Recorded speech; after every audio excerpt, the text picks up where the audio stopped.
irmãos. Estaremos fazendo a lição 3 da Revista dos Jovens. O título da lição é o temor a Deus e o caminho da santificação. O tema do trimestre é separados para Deus, buscando a santificação para vermos o Senhor e sermos usados por Ele. Revista comentada pelo pastor Natalino das Neves. Nessa lição trataremos a respeito do temor a Deus. Como diz o título, é o caminho da santificação. O caminho que vai nos levar ao céu, como diz na primeira lição. Santificação, o caminho que leva à vida eterna com Deus. Então esse caminho passa pelo temor ao Senhor. O texto principal diz: de tudo que se tem ouvido, o fim é: teme a Deus e guarde seus mandamentos, porque este é o dever de todo o homem. Eclesiastes 12:13. O resumo da lição diz: o temor do Senhor conduz os passos de quem quer seguir pelo caminho da santificação. Então, para sermos santos, o princípio é exatamente esse, é o temor. Parte do temor, como veremos durante toda a lição, se eu temer a Deus, eu vou ter intimidade com Ele, eu vou servir a Ele, vou reverenciar, vou respeitar, vou fazer de tudo para não desagradá-lo. Então esse é o princípio do temor. Como veremos aqui, estaremos tomando por base alguns textos do livro do Eclesiastes. Estaremos fazendo um breve esboço desse livro. É um livro muito profundo, um livro sapiencial, então nos mostra uma perspectiva. Eu gosto muito do livro de Eclesiastes quando ele diz, se refere às coisas da nossa vida comum, aquelas que estão debaixo do sol. Então ele faz essa diferença, essa divisão. Debaixo do sol, se a gente viver só apegado às coisas materiais, é algo sem sentido, é algo que nós estaremos, como veremos na lição, correndo atrás do vento. Ou seja, fazendo para não ter nenhum resultado.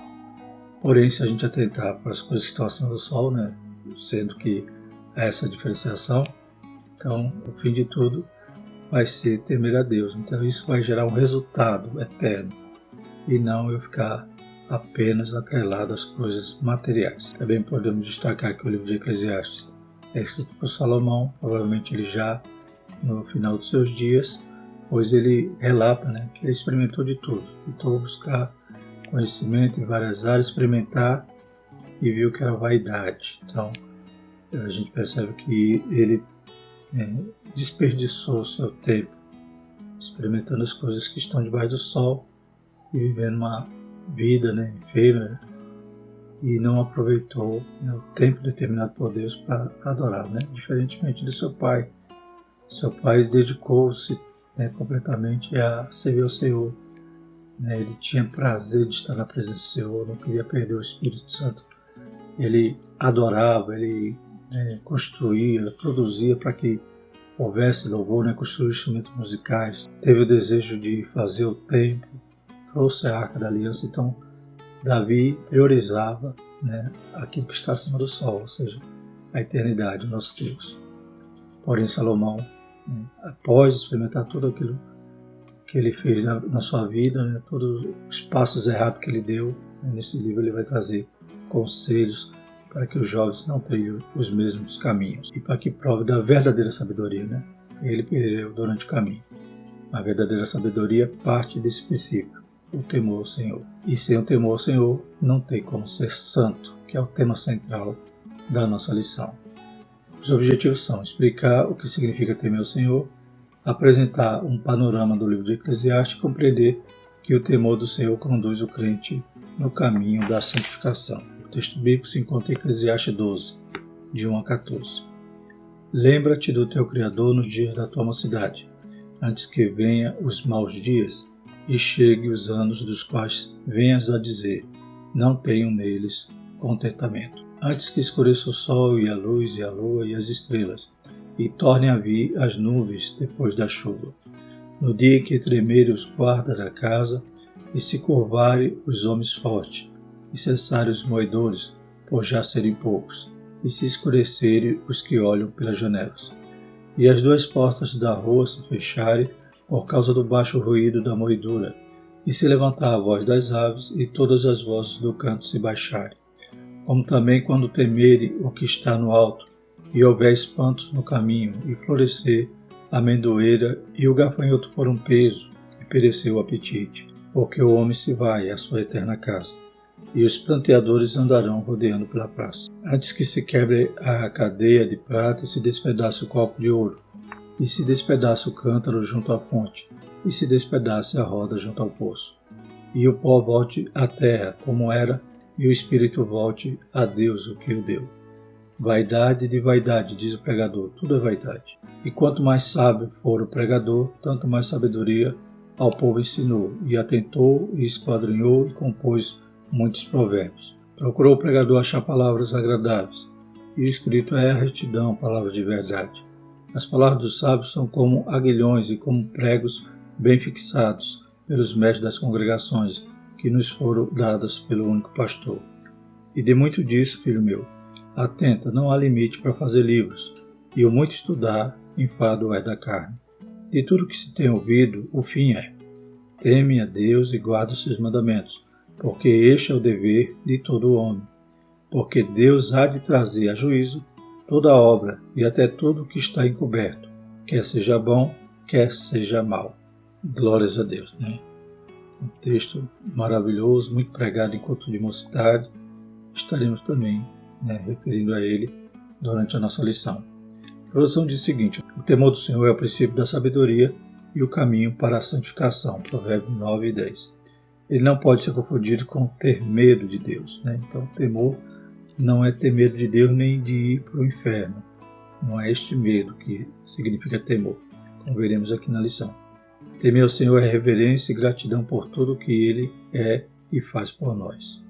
O temor ao Senhor, primeiro tópico. Temer ao Senhor não é ter medo, né? Então voltamos a frisar isso.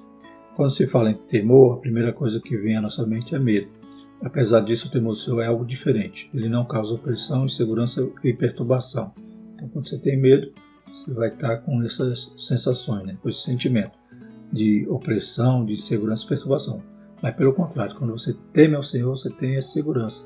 Você fica tranquilo, você fica protegido. Então, é diferente. Temor, esse temor que devemos ter a Deus, e ter medo. O temor traz segurança e paz. Afinal, como ter intimidade com alguém de quem você tem medo e pavor? Isso é impossível, seria uma relação doentia e prejudicial. Então, quando tememos ao Senhor, nós temos segurança e podemos ter intimidade com Ele. Poderíamos comparar, por exemplo, ao sentimento que nós devemos ter aos nossos pais ou aos nossos avós. Então, nós não temos medo, não podemos viver nessa condição de ter medo dos nossos pais. Como diz aqui na lição, isso seria algo doentio, algo prejudicial, uma relação doentia. Então, nós temos temor, nós temos reverência, respeito. Nós buscamos não desagradá-los, buscamos fazer a vontade dele, agradar, vê-los felizes. Então, esse temor gera tudo isso, gera esse sentimento e nos possibilita ter essa intimidade. Você não trata seus pais com desrespeito, seus avós, mas você os ama tanto que você se reverencia e nutre todo o respeito e desejo de agradar e de ter intimidade e comunhão com nossos pais e avós.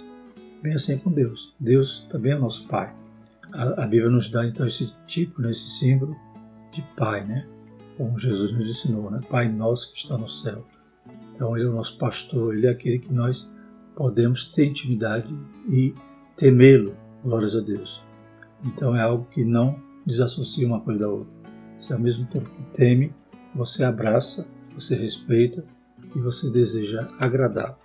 O cristão não deve servir a Deus por ter medo dele, ou por ter medo de ir para o inferno, mas por amor e gratidão, por ele ter enviado seu próprio Filho para resgate da humanidade. Então nós reconhecemos os favores do nosso Deus, na sua graça, e podemos dizer, como salmista, que darei eu em troca de tantos benefícios. Temer a Deus inclui respeitá-lo, dar-lhe o lugar de glória, honra, reverência, ação de graça, louvor e proeminência que ele merece. Então ele é aquele Deus tão maravilhoso. Aleluia. Nós veremos aqui na lição que nós não podemos também tratar Deus com liberdade. Claro que Ele é o nosso Pai, mas Ele é o justo juiz. A gente lembra ali as visões que Moisés teve de Deus, ali a sarça ardendo, e o fogo ali não consumia a sarça. Nós lembramos também da cena de Isaías vendo o trono de Deus, os serafins voando para lá e para cá, dizendo Santo, Santo, Santo. Aleluia. E vemos também na lição do mês passado, na revista dos adultos, as visões da glória de Deus que Ezequiel teve. Então a gente sabe que esse Deus é excelso, que é um homem, né, para que o Senhor o visite, que é um filho do homem, para que se lembre dele. Então, Deus é maravilhoso. Glórias a Deus. Então nós devemos tratá-lo com honra, glória, mas sem ter medo, servindo a Ele, buscando a Ele por amor, por saber que Ele cuida de nós, que Ele tem, aleluia, nos dado um caro presente, que é a vida eterna, através do nosso Senhor Jesus Cristo morrendo na cruz. Quem teme o Senhor é diferente de quem tem medo de Deus, que se esconde e esconde o pecado dele. Adão e Eva, depois de pecarem, se esconderam de Deus por medo. Já o temor do Senhor é o caminho da comunhão e intimidade com o Todo-Poderoso, né? Então, medo afasta, temor aproxima, né? Intimidade, comunhão, isso é baseado no temor. Agora, se a pessoa, né, está cometendo pecado, está vivendo uma vida, né, de hipocrisia, claro que ela vai ter medo de ser revelado, vai ter medo, aleluia, do castigo, vai ter medo e vai se esconder de Deus, como Adão fez. Aleluia. Mas quando ela tem temor, ela quer se aproximar, né? Ela quer buscar o Senhor enquanto se pode achar. Segundo subtópico, o temor define quem a pessoa serve. Servimos a quem tememos. Quem teme a Deus não tem nada a esconder dele e por isso não quer ficar longe do Senhor. Busca sempre a sua presença e proximidade.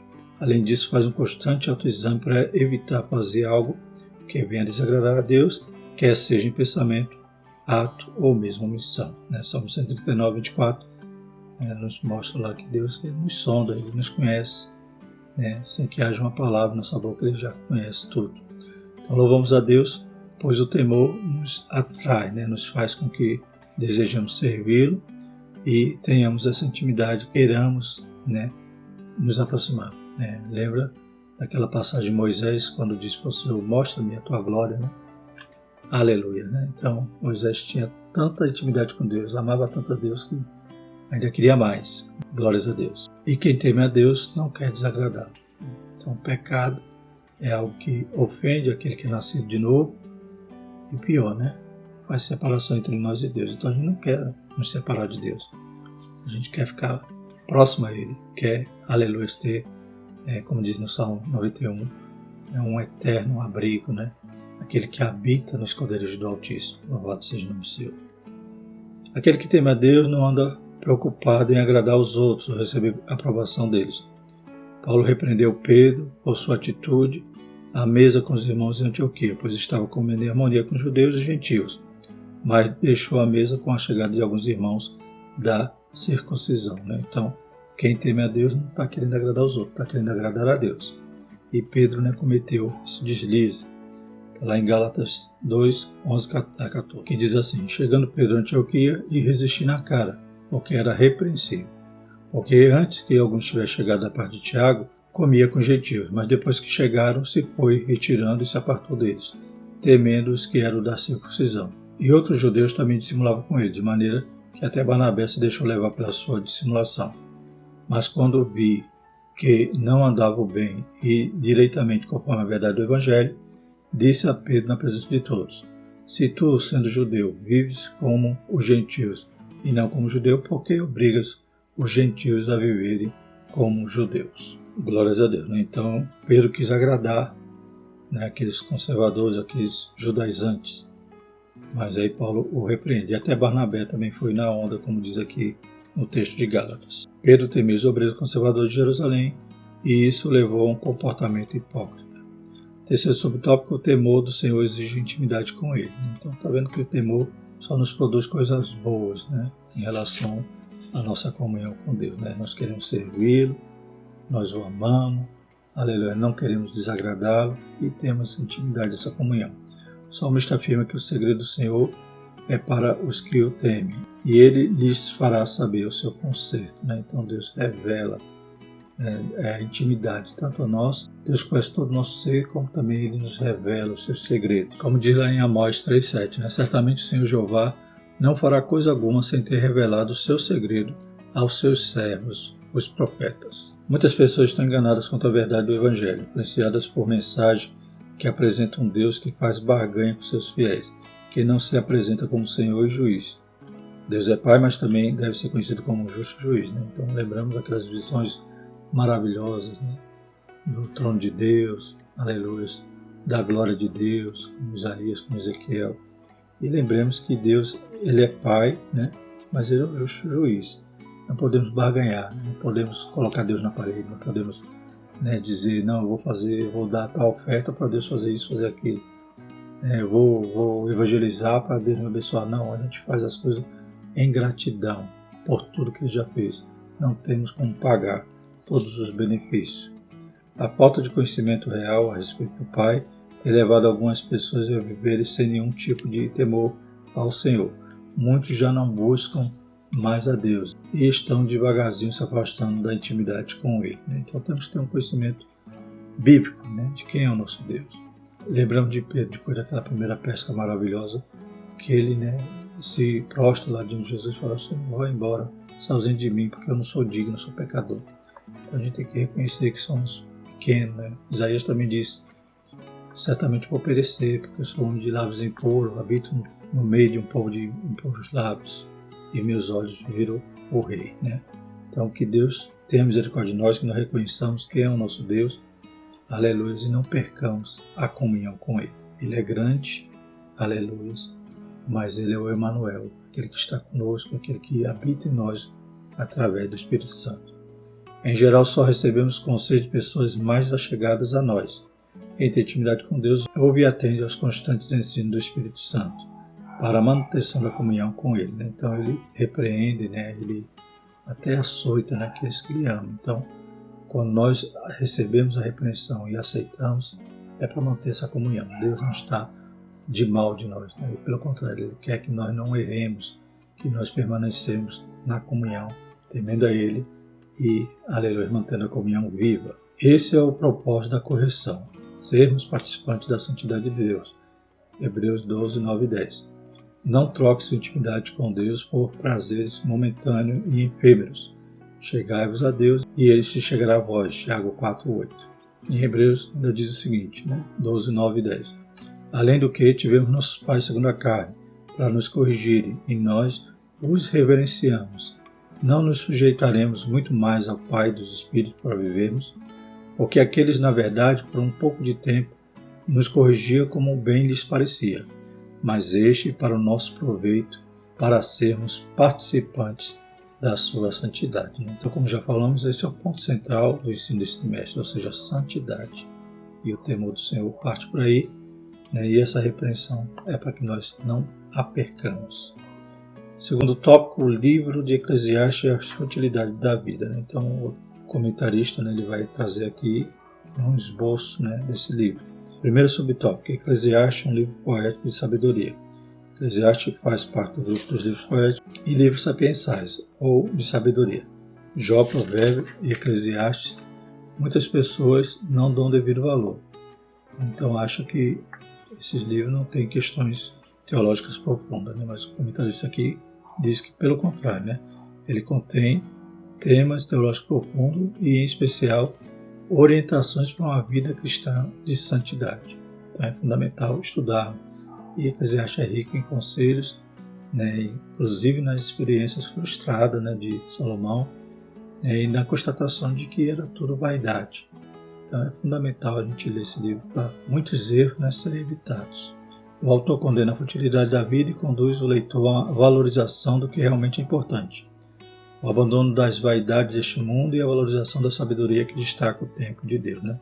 Então vimos também que a questão do temor, a gente não vai se preocupar em estar agradando, né, as pessoas, ou como Pedro, né, fez, naquele sentido de que, né, se parecer com os legalistas e ao mesmo tempo já sabia, né, que Deus já havia revelado a ele que a mensagem da cruz, né, também era destinada ao gentio, né, quando ele teve aquela experiência na casa de Cornélio, porém, né, ele, para agradar gregos e troianos, como diz o ditado, ele se tornou hipócrita. Então, também é vaidade, né? Você querer agradar as pessoas e, né, viver semelhante a elas, copiá-las ou imitá-las, ao invés de fazer diferença, ser luz e sal. Vemos então muitos conselhos em Eclesiastes para evitarmos esse tipo de pensamento, né, e de ficarmos apegados às coisas debaixo do sol, né? Ou às coisas dessa terra. E como também lemos em Eclesiastes, tudo se repete, né? A pessoa nasce, cresce, morre, né? Então tudo se repete. Se a gente não estiver produzindo algo, como diz a palavra do Senhor, se nossos tesouros não estiverem sendo juntados nos céus, não estamos fazendo nada aqui na terra. O segundo subtópico é a estrutura do livro de Eclesiastes. Veremos um pouco o conteúdo abordado do livro de Eclesiastes, cujo autor foi um dos homens mais sábios do mundo. Entretanto, ele deixou que os muitos casamentos com as mulheres pagãs o fizessem pecar e se apartar do Deus que é santo. Sem temor, né, ele caiu, portanto, não estava também vivendo em santidade, né? O pecado fez separação, né? Isso por quê? Porque ele fez concessões, né? Começou a fazer alianças, e nessas alianças casando com as mulheres estrangeiras, e pior, né? Ele importou todos os costumes, a idolatria, os altares, construiu o lugar de adoração para as suas mulheres e acabou também se inclinando aos seus deuses. Então, no livro de Eclesiastes, Salomão trata de temas como busca por satisfação, né? Por exemplo, em Eclesiastes 1,14 diz: atentei para todas as obras que se fazem debaixo do sol, e eis que tudo era vaidade e aflição de espírito. Inclusive, o próprio exame que Salomão tentou fazer, né, de estudar, de examinar todas essas coisas, ele viu que também aquilo era vaidade. Ou seja, né, essa busca por satisfação, ele nunca atingia. Também fala sobre tempo para todas as coisas, né, um texto conhecidíssimo, né, em Eclesiastes 3, né, que aí há tempo para todos os propósitos, né, para todas as coisas. A aspereza da vida, opressão e justiça, né, podemos ler lá em Eclesiastes 3, 16 a 17, vi mais debaixo do sol, no lugar do juízo, impiedade no lugar de justiça, impiedade ainda. Eu disse no meu coração: Deus julgará o justo e o ímpio, porque há um tempo para todo intento e para toda obra. E a transitoriedade da fama, né, que está em Eclesiastes 4:13 a 16, podemos destacar o 4:13. Melhor é o jovem e sábio do que o revelho insensato, que se não deixa mais admoestar, né? Então essa fama, essa posição, esse poder, né, vai acabar, é transitório, né? E chega um ponto que a pessoa já não quer mais nem aprender nada, já não aceita nem a admoestação, né? Então Eclesiastes vai contrastar todas essas situações da vida. Terceiro subtópico, alguns temas do capítulo 5 a 11. Nestes capítulos, Salomão vai tratar dos seguintes temas: a prática religiosa, lá em Eclesiastes 5:1, por exemplo: guarda o teu pé quando entrares na casa de Deus, inclina-te mais ao ouvido que oferecer sacrifício de tolo, pois não sabe que fazem mal. A corrupção política, Eclesiastes 5:8, se vires em alguma província opressão de pobres e a violência em lugar do juízo e da justiça, não te maravilhes de semelhante caso, porque o que mais alto é do que os altos, para isso atenta, e há mais alto do que eles. Então, mais alto de tudo está vendo, né? E como lemos também, Deus julgará o justo e o ímpio. Então fala também sobre a vaidade da riqueza, Eclesiastes 5:10 ao capítulo 6, versículo 9. Temos no versículo 10 de Eclesiastes 5: o que amar o dinheiro nunca se fartará de dinheiro, e quem amar a abundância nunca se fartará da renda. Também isso é vaidade. O desamparo é a ignorância do homem, capítulo 6, do verso 10 ao 12. E provérbios sobre melhor é, né, do capítulo 7, 1 ao versículo 14. Como, por exemplo, em Eclesiastes 7:5, melhor ouvir a reflexão do sábio do que ouvir alguém a canção do tolo. Temos também a busca de sabedoria, do versículo 25, do capítulo 7 ao capítulo 8, versículo 1. Protocolo da corte, capítulo 8, versículo de 2 a 8. Prostração com a desigualdade de retribuição, capítulo 8 também. Um destino em comum, capítulo 9. Apreciação da vida, capítulo 9. Inadequação da sabedoria, capítulo 9, versículo de 11 a 18. E no capítulo 10, diversos ditados práticos. Por fim, o chamado para agir, capítulo 11. E reflexões sobre o envelhecimento do ser humano, capítulo 11, 7 a 12, 8, conforme o texto que nós também lemos, Eclesiastes 12, de 1 a 14. Essa variação de temas que encontramos em Eclesiastes é riquíssimo para estudarmos, meditarmos diariamente, né, em vários contrapontos, com vários conselhos, né, e várias experiências ali que agora o velho, né, Salomão, está buscando ensinar os jovens para não incorrerem, né, nesse apego ou nessa corrida frenética atrás do vento. Ou seja, corre e não alcança nada e no final vai ver que era tudo vaidade. Lá no capítulo 2, voltando um pouco, a gente vê que Salomão ele vai experimentando, né, vai tendo essas experiências na sua vida e vai tentando também examinar, né. Sua sabedoria fazia com que ele filosofasse, né, sobre essas coisas, né, e o Espírito Santo então faz ele registrar essas reflexões, né, inspiradas pelo Espírito Santo para poder nos trazer, né, uma mensagem, né, sapiensal, né. Então temos aqui no versículo 3 tem assim: busquei no meu coração como me daria o vinho, regendo porém o meu coração com sabedoria, e como reteria a loucura, até ver o que seria melhor que os filhos dos homens fizessem debaixo do céu, durante o número de dias de sua vida. Fiz para mim obras magníficas, edifiquei para mim casas, plantei para mim vinhas, fiz para mim hortas e jardins, plantei nele árvores de toda espécie de fruto, fiz para mim tanques de água para regar com eles os bosques, em que reverdeciam as árvores, adquiri servos e servas, tive servos nascidos de casa, também tive grande possessão de vacas e ovelhas, mais do que todos os que houve antes de mim em Jerusalém.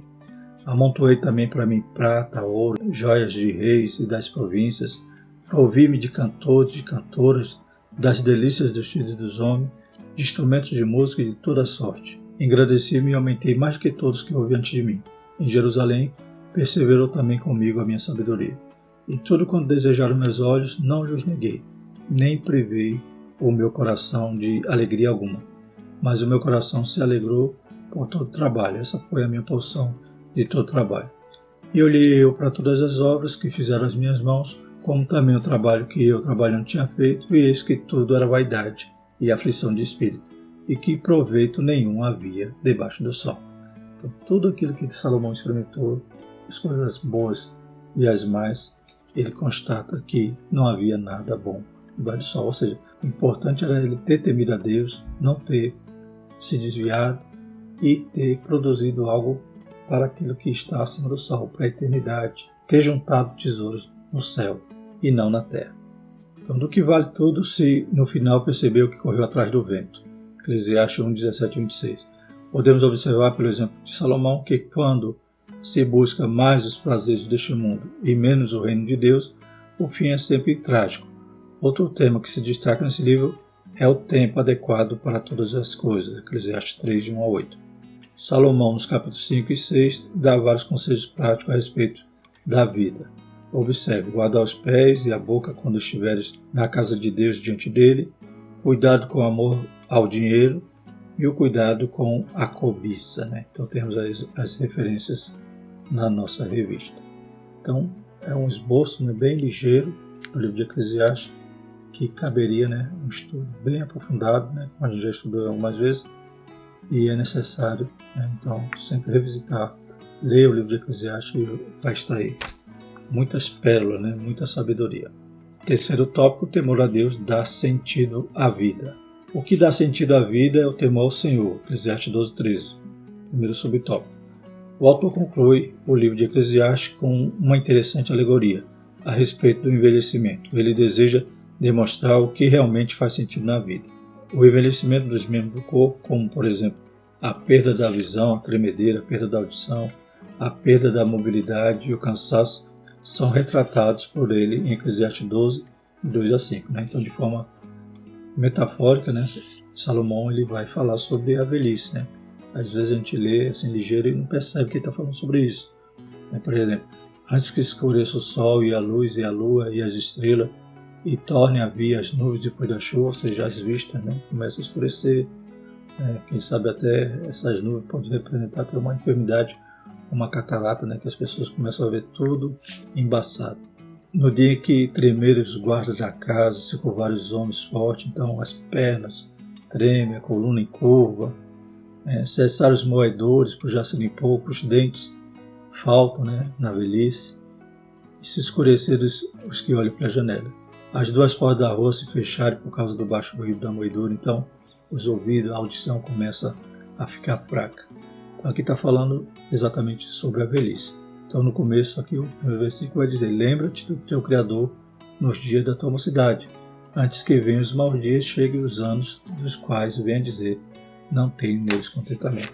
Então é melhor você estar servindo ao Senhor, temendo ao Senhor, juntando tesouros no céu, enquanto tem tempo, tem vigor, tem força, para que quando a noite vier, né, você possa ter feito, aleluia, muitas coisas para o Senhor, glórias a Deus. Ele também ilustra a chegada da morte de forma alegórica, Eclesiastes 12, 6 a 7, né?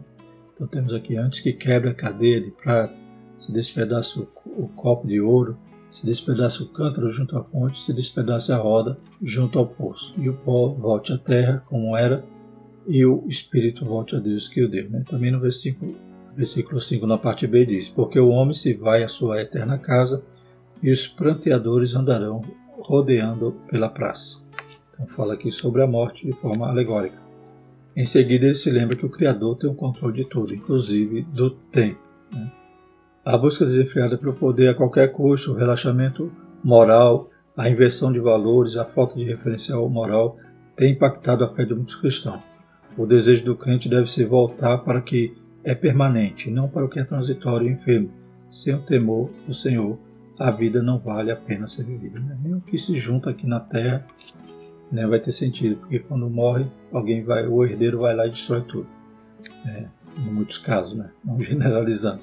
Mas mostra toda, né, a situação efêmera do que você produz, constrói, sem, né, alvejar o céu, sem estar preocupado com a eternidade. Então as coisas da terra ficam aqui. Né, o importante é que nós façamos tudo para a glória do Senhor. Que comamos, que bebamos, tudo façamos para a glória do Senhor, para que nossos tesouros estejam bem depositados no lugar certo. Segundo subtópico, o caminho da santidade e o tempo. O autor de Eclesiastes teve muitas oportunidades na vida, mas as aproveitou de maneira errada. Todavia ele não quis ir para o túmulo sem aconselhar os mais jovens.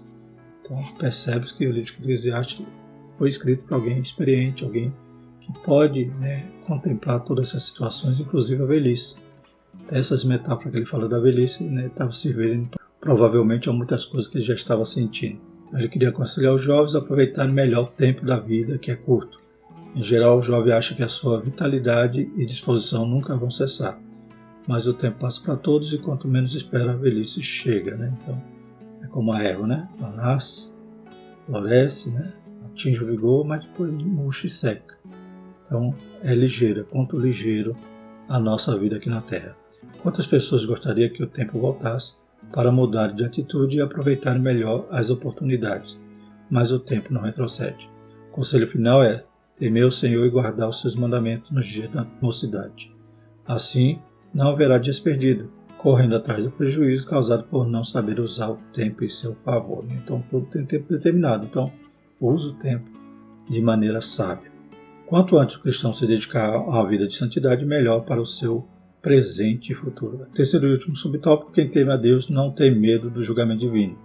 Então, conclui também o livro de Eclesiastes a respeito de que todas as coisas serão julgadas, as boas e as más.